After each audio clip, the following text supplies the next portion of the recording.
नमस्कार, आप देख रहे हैं खबरों की खबर। मैं हूं आपके साथ सुमित अवस्थी। अपराध की दुनिया से जुड़ी खबरें अक्सर सामने आती रहती हैं। कई बार कितनी खबरों पर तो ध्यान ही नहीं जाता। अखबार के पन्नों में ऐसी इतनी खबरें बिखरी पड़ी होती हैं, टीवी और इंटरनेट पर भी अपराध की खबरों की भरमार रहती है कि लगता है जैसे ये आम सा हो चला है। हम लोग बहुत सी खबरों को देखते तक नहीं है, उसको इग्नोर कर देते हैं। हालांकि ऐसी खबरों को आम नहीं माना जाना चाहिए। ये खबरें हमारे समाज की मनोदशा और उसमें हो रहे बदलाव का भी एक तरीके से आईना होती हैं। लेकिन कई बार खबरें ऐसी होती हैं कि किसी को भी ये सोचने पर विवश कर देती हैं कि आखिरकार ऐसा कैसे हो सकता है। जैसे गोवा से आई यही खबर जो सवाल खड़े करती है कि आखिरकार कोई मां अपने नन्हे बच्चे की कैसे हत्या कर सकती है। गोवा से रोंगटे खड़े कर देने वाली ये घटना आज सामने आई है। बंगलुरु की रहने वाली एक महिला पर आरोप लगा है कि उसने अपने 4 साल के बेटे की हत्या कर दी। महिला का नाम सूचना सेठ है और वो बेंगलुरु में एक startup company mindful AI lab की फाउंडर और सीईओ है। पुलिस के मुताबिक हत्या की वारदात उत्तरी गोवा के कैंडोलिम बीच के एक होटल में हुई है। शनिवार को यह महिला जब होटल में आई थी तो उसके साथ उसका 4 साल का बेटा भी था। लेकिन सोमवार को जब वो होटल छोड़कर बाहर गई तो बेटा साथ नहीं था। उसके हाथ में एक ब्रीफकेस भर था। उसके होटल से चेकआउट करने के बाद हाउसकीपिंग के कर्मचारी ने जब कमरे में खून के धब्बे देखे तो उसे शक हुआ और उसने होटल मैनेजमेंट को इसकी जानकारी दी। होटल ने कलंगूट पुलिस को अलर्ट कर दिया। पुलिस जब होटल पहुंची और सीसीटीवी फुटेज देखा तो पता चला कि महिला अपने बेटे के बिना ही होटल से बाहर निकली है। शक तब और बढ़ा जब होटल स्टाफ ने पुलिस को बताया कि आरोपी महिला ने बेंगलुरु जाने के बारे में पूछताछ की थी। तो होटल स्टाफ ने फ्लाइट से जाने की सलाह दी, लेकिन महिला ने टैक्सी से जाने पर ही जोर दिया। जब होटल स्टाफ ने कहा कि ये महंगा पड़ेगा तो महिला ने कहा कि उसके लिए टैक्सी ही सुविधाजनक रहेगी। इसके बाद होटल स्टाफ ने महिला के लिए एक टैक्सी का इंतजाम किया। पुलिस ने इसके बाद उस टैक्सी ड्राइवर की मदद से महिला से बात की। महिला ने कहा कि उसने बेटे को अपने एक दोस्त के यहां भेजा हुआ है, उनके यहां छोड़कर चली गई है। लेकिन इसके लिए जो पता उस महिला ने पुलिस को बताया वो पुलिस की छानबीन में गलत निकला। इसके बाद गोवा पुलिस ने महिला को बेंगलुरु ले जा रही टैक्सी ड्राइवर से कहा कि वो पुलिस स्टेशन जाए। टैक्सी ड्राइवर तब तक चित्रदुर्ग जिले पहुंच चुका था। वो चित्रदुर्ग के एमंगलम पुलिस थाने में ले गया। वहां की पुलिस ने जांच की तो बच्चे की लाश टैक्सी की डिक्की में रखे ब्रीफकेस में मिली। मंगला पुलिस स्टेशन के स्टाफ से हमने रिक्वेस्ट किया कि एक बार तलाशी ले लो। जब इनके लगेज ओपन करके देखा तो उसमें बच्चे का डेड बॉडी मिला। जिस तरीके से डेड बॉडी मिला उससे एक कॉग्निजेबल ऑफेंस बनता है। तो इमीडिएटली कलंगूट पुलिस स्टेशन में होटल के सुपरवाइजर के कंप्लेंट में मर्डर का एफआईआर रजिस्टर किया। आरोपी महिला सूचना सेठ को कर्नाटक पुलिस ने हिरासत में ले लिया। बाद में गोवा पुलिस उसे अपने साथ गोवा ले आई। इस बीच इस महिला के पति भी गोवा पहुंच गए हैं। आरोपी महिला बंगाल की रहने वाली है। पुलिस को शुरुआती तफ्तीश से पता चला है कि महिला के अपने पति के साथ तलाक को लेकर अदालती कार्रवाई चल रही थी। इस दौरान बेटे को अपने पास रखने की बात आई तो कोर्ट ने बेटे की कस्टडी पिता को देने की बात कही, जिससे ये महिला नाराज थी, परेशान चल रही थी। इन्वेस्टिगेटिंग ऑफिसर्स ने बातचीत की तो उन्होंने ये बोला कि उनके हस्बैंड के साथ जो रिलेशनशिप है दैट इज नॉट गुड।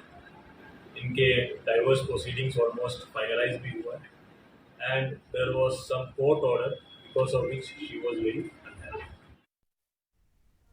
फिलहाल आरोपी सूचना सेठ को कोर्ट ने 6 दिन की पुलिस हिरासत में भेजा है। पुलिस के मुताबिक मौत की वजह पोस्टमार्टम के बाद ही साफ हो पाएगी, लेकिन शुरुआती जांच में पुलिस को यह लगता है कि बच्चे को दम घोंटकर मारा गया है और किसी नुकीली चीज का भी इस्तेमाल किया गया है। पुलिस को अभी तक हत्या का मकसद साफ साफ पता नहीं चल पाया है, न ही हत्या में इस्तेमाल कोई और हथियार या वस्तु बरामद की है। इस पूरे मामले में जिस महिला की बात हो रही है वो बहुत पढ़ी लिखी है, आर्टिफिशियल इंटेलिजेंस एक्सपर्ट और डेटा साइंटिस्ट है और इसी क्षेत्र से जुड़े एक स्टार्टअप माइंडफुल एआई लैब की सीईओ और फाउंडर है। इस महिला को आर्टिफिशियल इंटेलिजेंस के क्षेत्र में खास पहचान भी मिली। उन्हें 100 brilliant women in AI ethics for 2021 के लिए चुना गया। हार्वर्ड यूनिवर्सिटी की बर्कमैन क्लीन सेंटर की फेलो हैं। गोवा में हुई इस वारदात को हम यहां अपराध की मात्र एक घटना मान रहे हैं। इसके पीछे के कारण और अदालती कार्रवाई और पुलिस तफ्तीश में आगे और पहलू सामने आएंगे। लेकिन सवाल यह है कि इस तरह की घटनाएं क्या समाज में किसी तरह के बदलाव, किसी तनाव और दबाव की ओर इशारा करती हैं, जो महिलाओं पर बदलते दौर के साथ बढ़ता जा रहा है। ऐसे मामले बिना किसी जल्दबाजी के किसी नतीजे पर पहुंचे संवेदनशीलता के साथ देखे जाने चाहिए। इस पर कर रहे हम कुछ और जानकारों से बातचीत। पहले सुनते हैं मनोचिकित्सक डॉक्टर अंजलि छाबड़िया को, जो महिलाओं के नजरिए से इस घटना को देख रही हैं।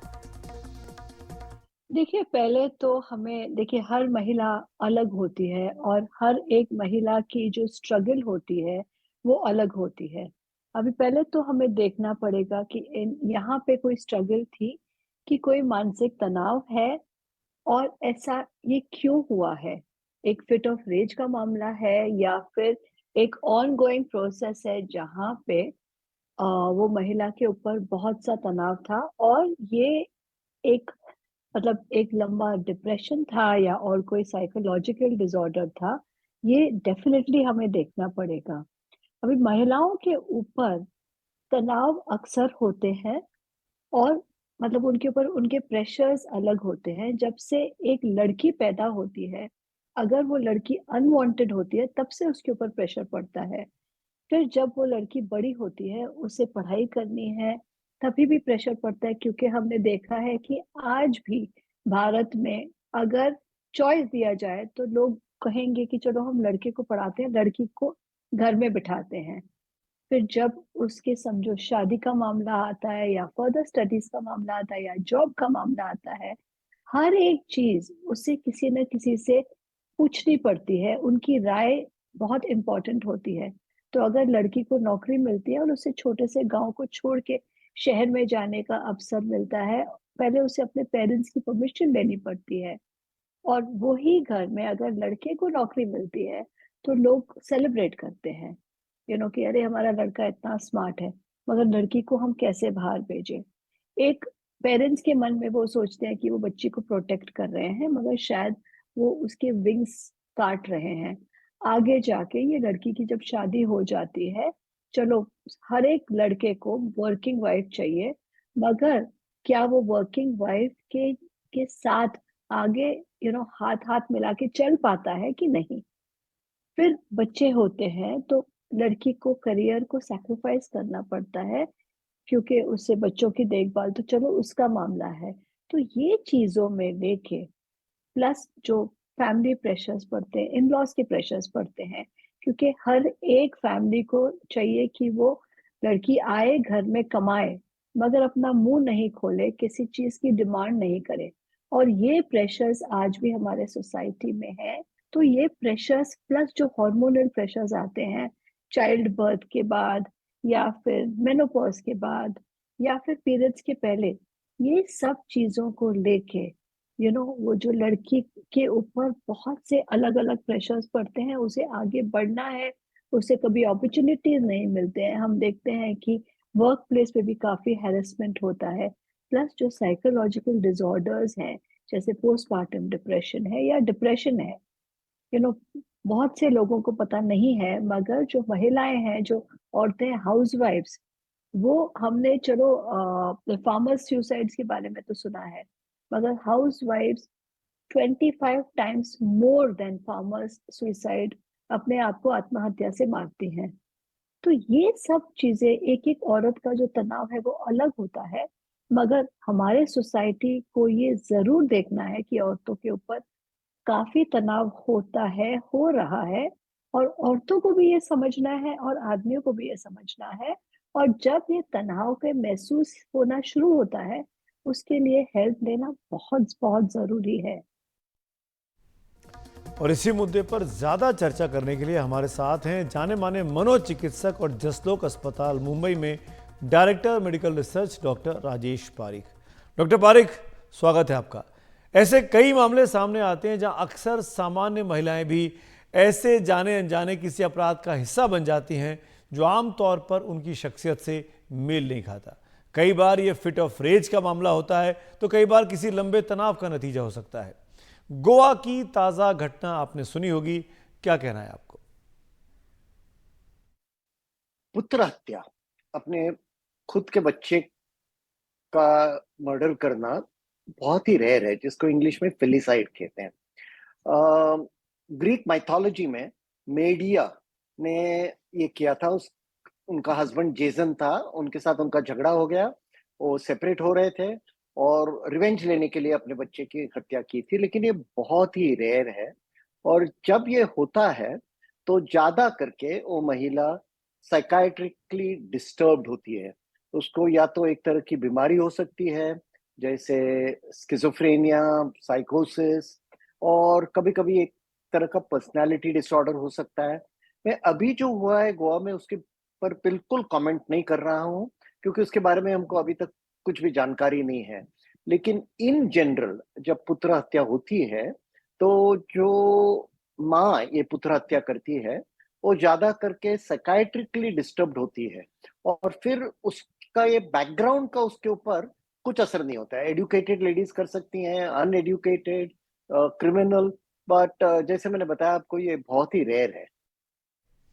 बिल्कुल ठीक आप कह रहे हैं, हमको जजमेंटल नहीं होना चाहिए। बहुत ही रेयर है, रेयरेस्ट ऑफ रेयर केसेस में सुनने को मिलता है कि एक माँ ने अपने जिस बच्चे को जन्म दिया उसी को उसने इस तरीके से मौत के मुंह में डाल दिया। इस तरह की घटनाओं में महिलाओं की भूमिका को लेकर एक मनोवैज्ञानिक तौर पर के तौर पर आपकी राय क्या है डॉक्टर पारिक? और ये भी आपसे जानना चाहेंगे, क्या आपको लगता है कि आज के दौर में महिलाओं पर दबाव कई मोर्चों पर बढ़ गया है? हम सब एक पुरुष प्रधान समाज में रहते हैं, ऐसे में महिलाओं पर घर की जिम्मेदारियां भी होती हैं, दफ्तर का प्रेशर भी होता है, उस काम का तनाव भी उस पर होता है। क्या आपको लगता है कि सामाजिक दबाव भी उसके ऊपर होते हैं? क्या आपको लगता है कि हर तरह के दबाव से किसी बार किसी मानसिकता के तहत इस तरफ अपराध की तरफ भी महिलाएं जा सकती हैं? इसके ऊपर तो काफी डेटा है कि जब लोगों में स्ट्रेस लेवल्स, जो ये मानसिक तनाव कहते हैं हम, वो बढ़ता है तो लोगों की क्रिमिनल टेंडेंसीज बढ़ सकती है। जब हम इंडिया का डेटा देखते हैं तो 5 साल में लेडीज का इम्प्रिजनमेंट, इनकार्सरेशन, जेल में जाना बढ़ गया है, कुछ 10% बढ़ गया है। आदमियों को जाना कम हो रहा है, लेकिन ज्यादा करके ये टाइप के क्राइम्स मेल नर करते हैं और महिलाओं में रेयर होता है, लेकिन अब बढ़ रहा है। तो हो सकता है कि मानसिक तनाव बढ़ने की वजह से हुआ है, लेकिन इसके ऊपर पूरा रिसर्च अभी तक नहीं हुआ है कि महिलाओं में ये क्यों बढ़ रहा है और मेल्स में ये क्यों कम हो रहा है। एनडीटीवी में हमारे वरिष्ठ सहयोगी हैं, हमारे साथी हैं, वरिष्ठ पत्रकार हैं प्रियदर्शन जी। वो मानते हैं कि ऐसी घटनाओं को किन्हीं सपाट व्याख्याओं से बचाना चाहिए, क्योंकि ये मुद्दा किसी एक व्यक्ति का नहीं है बल्कि भारतीय समाज में लगातार दिख रहे बदलावों से जुड़ा हुआ है। देखिए, ये एक बहुत त्रासद घटना है और इस वजह से हमें इस घटना की किसी सपाट व्याख्या के मुंह से बचना होगा। और जो मैं बात कहने जा रहा हूँ, ये सच है कि उसका इस घटना से कोई सीधा वास्ता नहीं है। जो अपराध हुआ है, जो घटना हुई है, अपने आप में इतनी जघन्य है, इतना दिल दहलाने वाली है कि उस पर इतनी दूर से अचानक बात करने का मतलब नहीं है। लेकिन एक बात है जो इधर के वर्षों में हम तमाम लोग अपने घर में, अपने दफ्तर में, तमाम जगहों पर महसूस करते रहे हैं कि 21वीं सदी के इस दौर में दुनिया जिस तरह बदली है, उसमें बहुत सारे तनाव बढ़े हैं।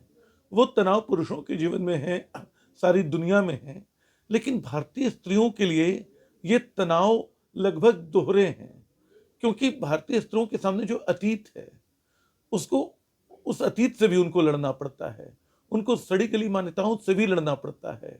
हम याद कर सकते हैं कि हिंदुस्तान की स्त्री 20 बरस पहले तक पिता और भाई का हाथ पकड़ के गली पार करती थी। आज वो सारे मोर्चों पर तैनात है। आज उसके सामने अच्छी माँ बनने की भी चुनौती है, अच्छी गृहस्थन बनने की भी चुनौती है, अच्छी प्रोफेशनल बनने की भी चुनौती है। दफ्तर में भी उसको ताने नहीं सुनने हैं, घर में भी ताने नहीं सुनने हैं। जो संयुक्त परिवार का पुराना दौर था, या एकल परिवारों का भी, जिसमें काफी कुछ स्त्री की इच्छाओं की बलिवेदी पर संभव होता था, आज वो बिखर चुका है। आज एक ऐसी दुनिया में हम हैं जहां सारी पुरानी जो परिभाषाएं बदल रही हैं, हमारे परिवार भी बदल रहे हैं और स्त्रियां लगातार अकेली पड़ रही हैं। इस अकेलेपन में, इस नए तनाव में जो साबित करने की कोशिश है, जो जमाने के साथ दौड़ने की चाहत है, उस चाहत में कई बार अवसाद हमारे समाज में बहुत तेजी से बढ़ा है। तमाम तरह के अवसाद, और स्त्रियां खास तौर पे कई तरह के अवसाद से पीड़ित मिलती हैं। ये मैं उनकी आलोचना के लिए नहीं कह रहा हूं, मैं जानता हूं कि उन्होंने एक बड़ा संघर्ष किया है, एक लंबी लड़ाई वो 5000 साल की परंपरा से लड़ती रही हैं, लेकिन इस लड़ाई की कीमत भी उन्होंने चुकाई है, इस कामयाबी की कीमत भी उनको चुकानी पड़ी है। और आज जिस मोड़ तक ये सारा मामला पहुंचा हुआ है, शायद उसके पीछे इस तनाव की, इस कामयाबी की, इस पारिवारिकता की, इन सबके मेल से बने एक ऐसे जाल की भी एक भूमिका है जो सबको लगभग तोड़ देता है, स्त्रियों को कुछ ज्यादा। और अब आगे बढ़ते हैं आज की एक और बड़ी खबर की ओर। बात महाराष्ट्र की कर रहे हैं। आम चुनाव के लिहाज से महाराष्ट्र की सियासत पहले ही गर्म है। एक और इंडिया गठबंधन है जिसमें बीजेपी, शिवसेना का एकनाथ शिंदे गुट और एनसीपी का अजीत पवार गुट है, तो दूसरी ओर इंडिया गठबंधन में शामिल 3 दलों यानी कांग्रेस, एनसीपी के शरद पवार गुट और शिवसेना के उद्धव गुट का महाअगाड़ी गठबंधन है। दोनों ही गठबंधनों की घटक पार्टियों के बीच सीटों के बंटवारे पर अभी तक कोई अंतिम फैसला नहीं हो पाया है। याद रखिए, महाराष्ट्र में 48 लोकसभा सीटें हैं। इस बीच सीट बंटवारे पर इंडिया गठबंधन ने इन तीनों ही दलों की आज दिल्ली में कांग्रेस के नेता मुकुल वासनिक के निवास पर बैठक हुई। बैठक में शिवसेना उद्धव गुट की ओर से संजय राउत, एनसीपी शरद पवार गुट की ओर से जितेंद्र आव्हाड और कांग्रेस की ओर से वर्षा गायकवाड़, नाना पटोले, बाला साहब थोराट और अशोक चौहान शामिल हुए। बैठक के बाद शिवसेना नेता संजय राउत ने कहा कि महाराष्ट्र की हर सीट पर चर्चा हुई है और सभी दल एकजुट हैं, और उन्होंने ये भी कहा कि प्रकाश अंबेडकर की पार्टी भी उनके गठबंधन का ही हिस्सा है। ये पूरे संघर्ष का जो दौर चल रहा है उसमें हम सब एक साथ हैं, एक साथ रहेंगे, एक साथ चुनाव लड़ेंगे और महाराष्ट्र एक ऐसा राज्य बनेगा जहां ज्यादा से ज्यादा सीटें इंडिया गठबंधन के हम चुन कर लेके आएंगे। हमारे में कोई मतभेद नहीं है सीट शेयरिंग में, सभी सीट पर 1 to 1 बात हो गई है और लगभग हमारी सबकी सहमति उस पर हो गई है। बोलिए कितने सीटों पर कितने? वो आंकड़ा बाद में आ जाएगा, आंकड़े बाद में लगाएंगे हम। देखिए, आज 3 घंटे की मीटिंग हुआ है, मीटिंग बड़ा सक्सेसफुल रहे।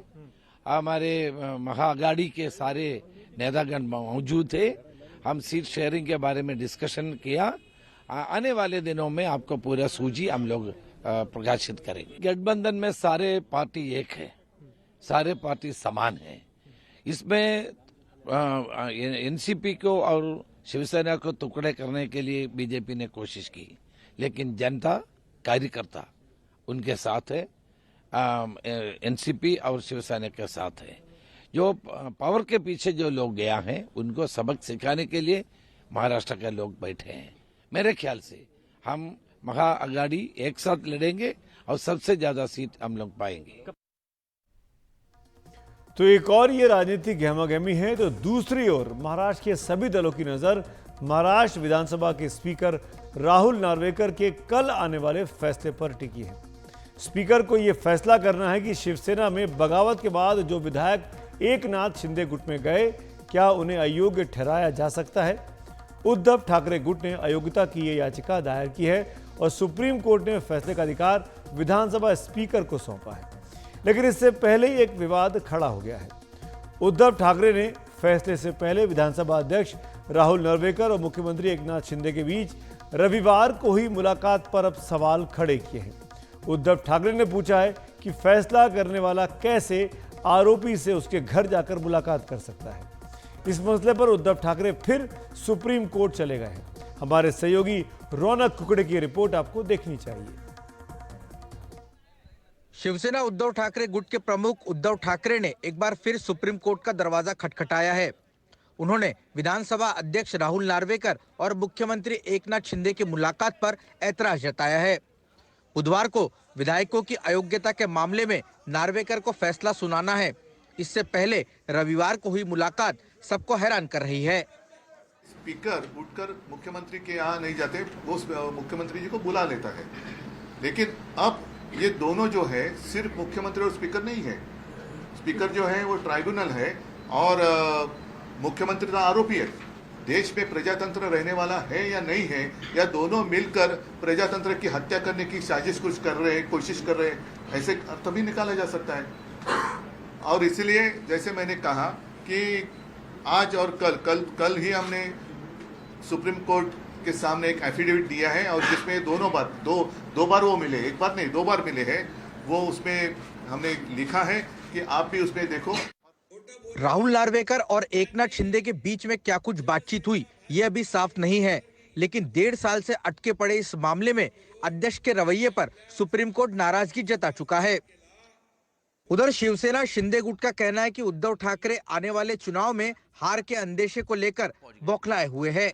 कुछ नहीं है, उनकी मानसिकता अभी खराब हो चुकी है। उनको पता है कि अपन हारने वाले हैं और ये अभी की बात नहीं कर रहे, वो पहले दिन से हमारे खिलाफ में निकाल जाएगा। नार्वेकर ये बहुत सारी पार्टी घूम के आए हैं, फिर हम सुप्रीम कोर्ट जाने की तैयारी कर रहे हैं। ये सब बातें जो इन्होंने पहले कह चुके हैं। महाराष्ट्र में इस साल ही विधानसभा के चुनाव होने हैं, लिहाजा अध्यक्ष का जो भी फैसला आएगा उसका एक राजनीतिक महत्व होगा। देखना होगा कि अब उद्धव ठाकरे के हलफनामे पर सुप्रीम कोर्ट की क्या राय आती है। शिवसेना विधायकों की अयोग्यता के मामले में सुप्रीम कोर्ट पहले भी विधानसभा अध्यक्ष के रवैये पर सवाल खड़ा करता रहा है। इस बीच विधानसभा अध्यक्ष राहुल नार्वेकर और मुख्यमंत्री एकनाथ शिंदे की मुख्य फैसले के पहले हुई मुलाकात को लेकर विपक्ष ने भी सवाल खड़े कर दिए हैं। अब इस मामले पर सुप्रीम कोर्ट कितनी गंभीरता से विचार कर अपनी बात रखता है, ये देखना भी महत्वपूर्ण होगा। मुंबई से कैमरा पर्सन अमित पवार के साथ रौनक कुकड़े, एनडीटीवी इंडिया के लिए। कल 10 जनवरी है, याद रखिएगा। और कल आने वाले इस फैसले से पहले बीते 1.5 साल में महाराष्ट्र का राजनीतिक घटनाक्रम आपको एक बार फिर बहुत संक्षेप में याद दिला देता हूं। हुआ क्या था, विवाद क्या है। 20 जून 2022 को महाराष्ट्र विधान परिषद के लिए मतदान के बाद एकनाथ शिंदे से अचानक शिवसेना का संपर्क टूट गया। पता लगा कि शिंदे के नेतृत्व में शिवसेना के करीब 28 विधायक गुजरात के सूरत चले गए। साफ तौर पर उन्होंने पार्टी के खिलाफ बगावत कर दी थी। 21 जून 2022 को विधान परिषद चुनाव में संदिग्ध क्रॉस वोटिंग के बाद उद्धव ठाकरे ने शिवसेना के सभी विधायकों की बैठक बुलाई। एकनाथ शिंदे को शिवसेना के विधायक दल के नेता पद से हटाया गया। बैठक के लिए व्हिप जारी किया गया था। इस बैठक में जो विधायक अनुपस्थित रहे उन पर व्हिप के उल्लंघन का आधार बनाकर उद्धव ठाकरे ने विधानसभा उपाध्यक्ष के पास 16 विधायकों को अयोग्य ठहराने की याचिका दायर कर दी। 22 जून 2022 को एकनाथ शिंदे अपने समर्थक 40 विधायकों के साथ बीजेपी शासित असम के गुवाहाटी चले गए। 23 जून 2022 को बागी कैंप ने एकनाथ शिंदे को शिवसेना विधायक दल का नेता घोषित कर दिया। यानी क्लेम शुरू हो गया कि असली शिवसेना कौन सी है, उद्धव वाली या एकनाथ शिंदे वाली।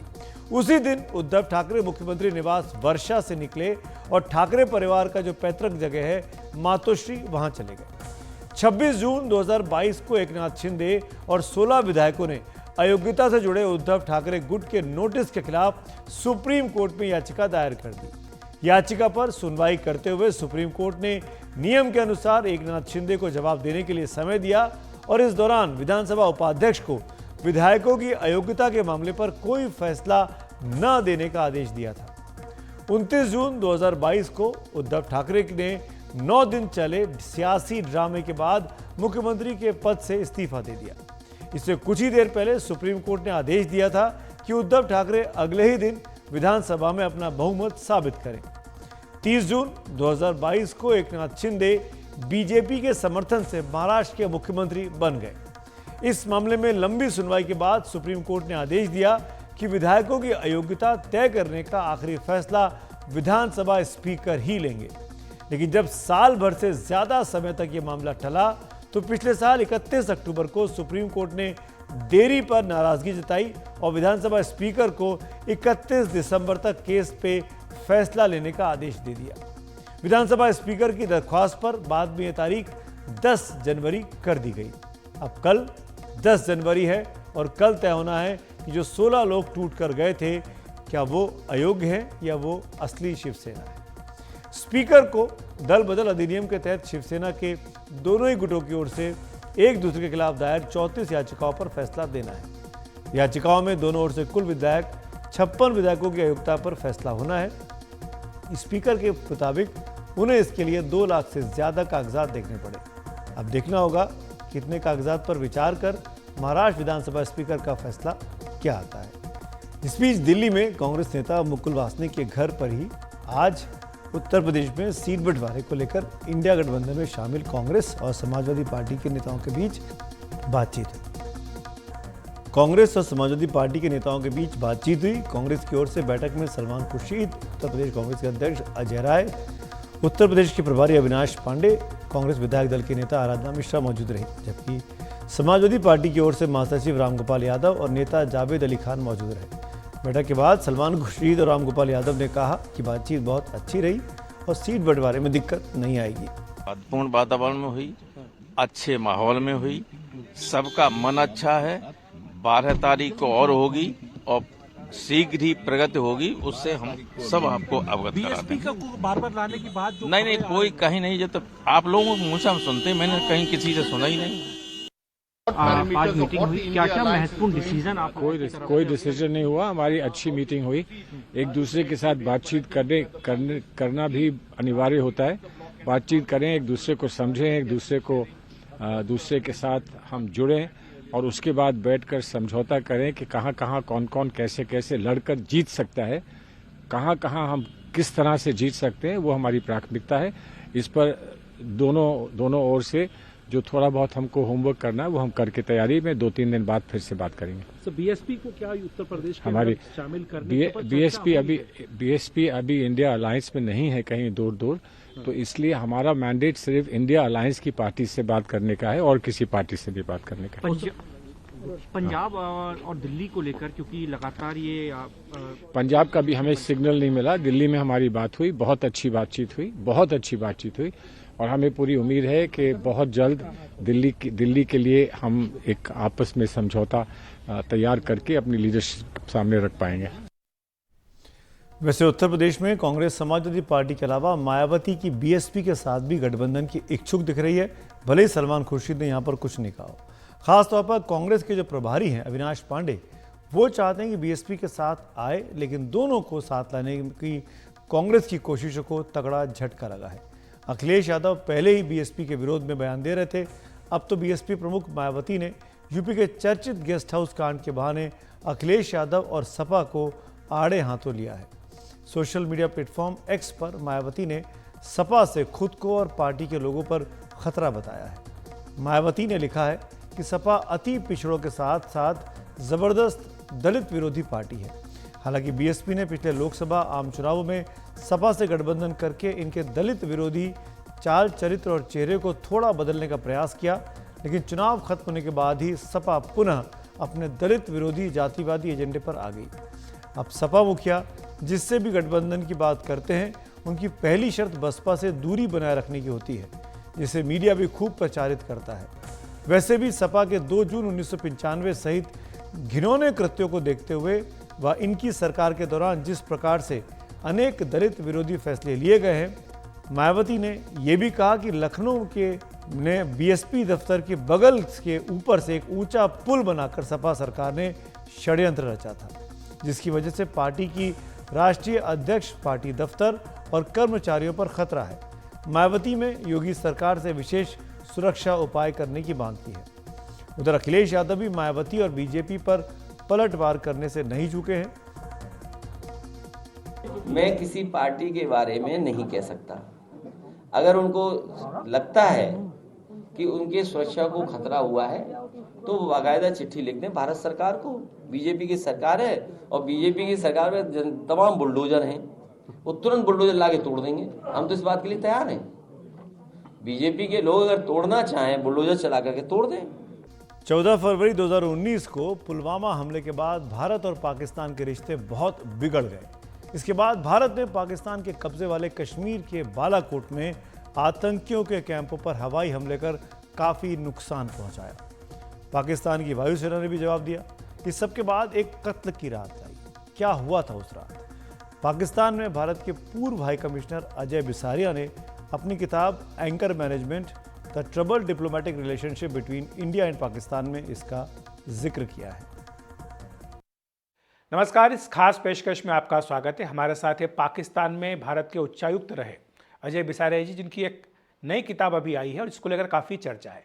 इसमें भारत पाकिस्तान के रिश्तों को लेकर कई महत्वपूर्ण बातें सामने आई हैं और ख़ासतौर से पुलवामा हमले के बाद जिस तरह से बालाकोट में भारत ने स्ट्राइक की थी और उसके बाद भारत पाकिस्तान के बीच के रिश्ते किस तरह कड़वाहट भरे हो गए थे, उसको लेकर के भी विस्तार से चर्चा की गई है। अजय बिसारिया जी हमारे साथ हैं, आपका बहुत बहुत स्वागत है एनडीटीवी इंडिया पर। सर, सबसे पहले शुरुआत इसी बात से करेंगे कि जो किताब का टाइटल है एंगर मैनेजमेंट, आपको लगता है कि इस एंगर का मैनेजमेंट हो चुका है या आगे भी इस तरह की अगर घटनाएं होंगी तो एक बार फिर से भारत का जो एंगर है, गुस्सा है, वो देखने को मिल सकता है? देखिए, ये जो गुस्सा है ये रिलेशनशिप में रहा है और कई रिलेशनशिप्स में रहता है। और जो बात कही गई है टाइटल से, एक मैं नहीं चाहता इसको बहुत ज़्यादा स्ट्रेच करके लिटरली लिया जाए कि इस रिलेशनशिप में हमें मैनेजमेंट की आवश्यकता है। मतलब कि जो रिलेशनशिप है, जो गुस्सा है, उसको हम ये ना मान के चलें कि सब कुछ ठीक हो जाएगा, सब रिजॉल्व हो जाएगा, मगर इसे मैनेज किया जाए कूटनीति द्वारा, डिप्लोमेसी द्वारा। तो अपने जो इंटरेस्ट हैं उनको ध्यान में रख के हम आगे बढ़ें और जो क्रोध एकदम से उत्पन्न हो जाता है उसमें ना बहें। आप बहुत अनुभवी डिप्लोमेट हैं, आपके हिसाब से इसमें क्या महत्वपूर्ण भूमिका होती है? जो पॉलिटिकल लीडरशिप है उसकी कॉल, उसका डिसीजन, का ये बहुत मैटर करता है? देखिए, भारत में तो पॉलिटिकल लीडरशिप का ही रोल सबसे ज़्यादा महत्वपूर्ण है, क्योंकि एक हम डेमोक्रेसी हैं और डेमोक्रेसी में जो इलेक्टेड लीडरशिप है वो फैसला करती है खासकर कि पाकिस्तान नीति का, विदेश नीति का।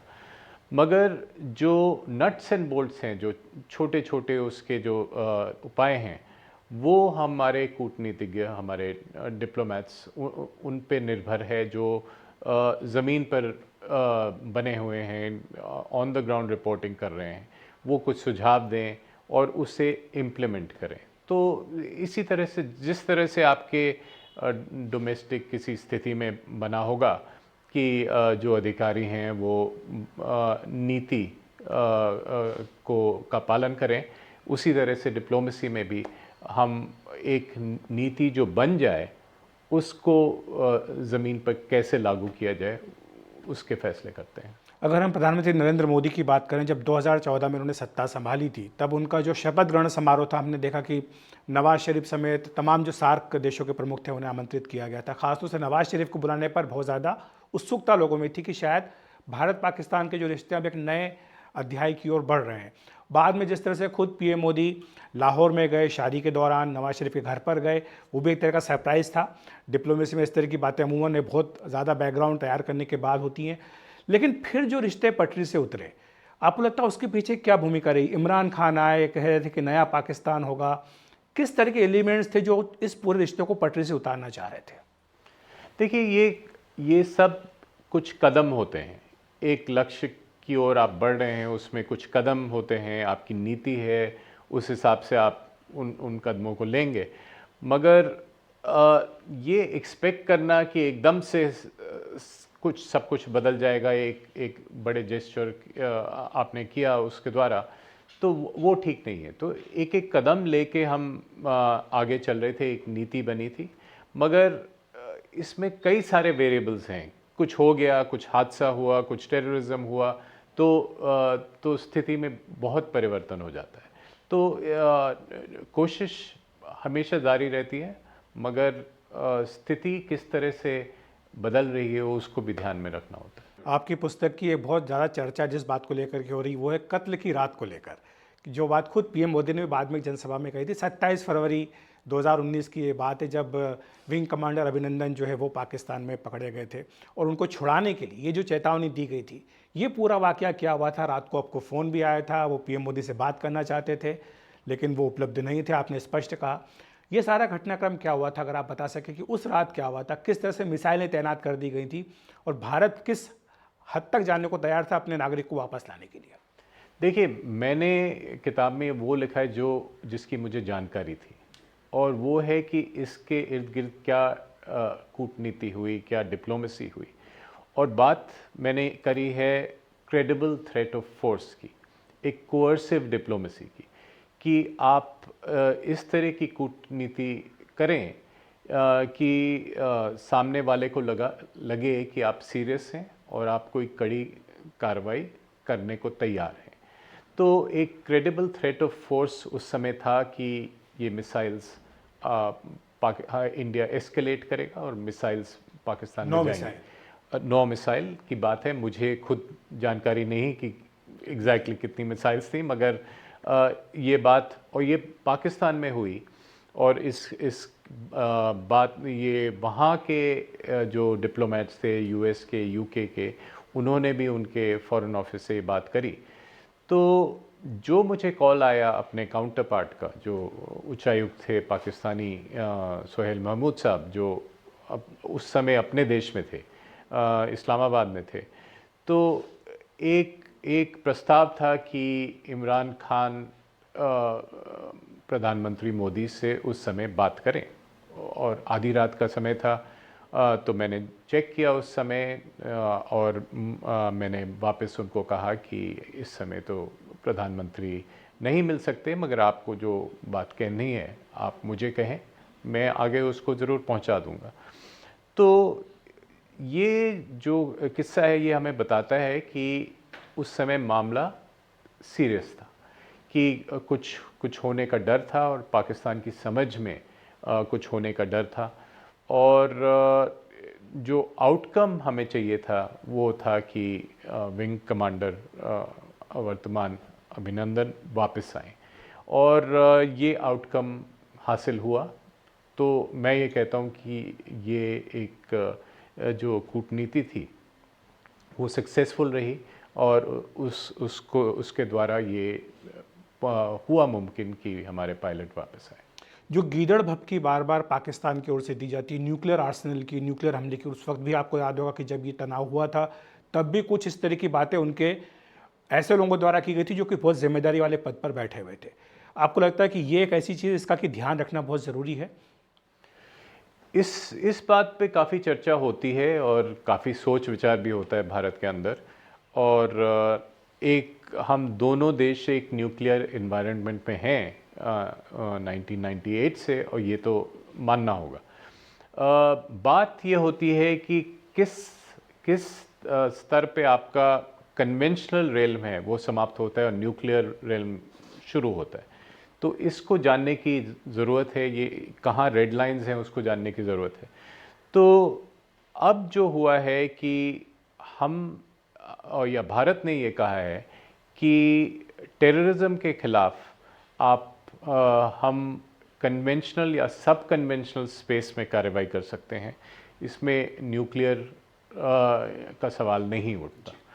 तो हम एक न्यूक्लियर रिस्पॉन्सिबल देश हैं, और हमें आशा है पाकिस्तान भी रहेगा, मगर आतंकवाद के खिलाफ जो कार्रवाई होगी उसमें न्यूक्लियर इश्यूज़ का सवाल उठता नहीं। पाकिस्तान की आज जो हालात हैं, हम देखते हैं कि लगातार जो खबरें आती हैं, अर्थव्यवस्था जर्जर स्थिति में है वहाँ पर पेट्रोल डीजल के दाम आसमान छू रहे हैं, लोगों को खाने पीने की दिक्कत है, और सड़कों पे जब लोग निकलते हैं, बात करते हैं, तो वो भारत की तरक्की को देखते हैं और उससे अपने देश की हालात की तुलना करते हैं, तो कई तरह के सवाल उनके मन में भी उठते हैं। आपको लगता है आज का जो पाकिस्तान है, इसके साथ भारत के रिश्ते कैसे होने चाहिए? देखिए, ये हमारी नीति के लिए एक चुनौती है, क्योंकि पाकिस्तान की अंदरूनी हालत इतनी खस्ता है, इतनी ख़राब है कि इस समय पाकिस्तान में बातचीत करें तो किससे करें, ये एक सवाल हमारे सामने उठता है। पाकिस्तान के अंदर कहा जाता है कि हम एक नाजुक मोड़ से गुज़र रहे हैं, और ये नाजुक मोड़ कई सालों से कहा गया है, और जब ये डिक्टेटर्स पावर में आते हैं वो कहते हैं कि नाजुक मोड़ है। तो उनकी चुनौती है, ये पॉली क्राइसिस का समय है, जैसे कि आर्थिक क्राइसिस तो है ही, उसके अलावा एक राजनीतिक क्राइसिस भी है कि इमरान खान अभी भी जेल में एक्टिव हैं, और नवाज़ शरीफ को पूरा वोट मिलेगा कि नहीं ये पता नहीं। तो जो स्थिति है, इसमें थोड़ी कोहेरेंस और थोड़ा साफ होए 2024 में, शायद इलेक्शन के बाद, उस समय भारत कुछ फैसले कर सकता है कि हम कैसे आगे बढ़े। मगर एक इसके लिए कंडीशन ज़रूरी है कि आतंकवाद ख़त्म हो, और काफ़ी हद तक कम हुआ है, ये हमें मानना चाहिए, समझना चाहिए। और तो मेरे ख्याल से 2024 में मौके आएंगे। एक और जो चर्चा वहाँ भी हो रही है, यहाँ भी हो रही है, वो है पीओके को लेकर के, क्योंकि आप जानते हैं कि भारत की संसद का प्रस्ताव है, पीओके हमारा हिस्सा है, इसको वापस लाना चाहिए। एक बार फिर से कई क्वार्टर से यहाँ से भी और वहाँ से भी आवाज़ आती है कि शायद ऐसा कुछ हो। आपकी नज़र में ये जो मुद्दा है, ये आगे किस तरह का रुख अख्तियार करेगा? देखिए, ये मुद्दा है और रहेगा। 1994 में, जैसे आपने कहा, भारत के संसद ने एक रेजोल्यूशन पास किया, और ये भारत की पोजीशन बनी हुई है कई दशकों से कि पीओके एक दिन वापस आएगा, और ये हमारी पोजीशन रहेगी। मगर टाइमिंग और ये समय कि कब ये होगा, ये एक अलग सवाल है। इसके लिए हमको बहुत जल्दबाजी में फैसले नहीं करने। बहुत बहुत शुक्रिया आपका अजय जी इस तमाम चर्चा के लिए, और आपको अपनी पुस्तक के लिए बहुत बहुत शुभकामनाएं। बहुत धन्यवाद। नमस्कार।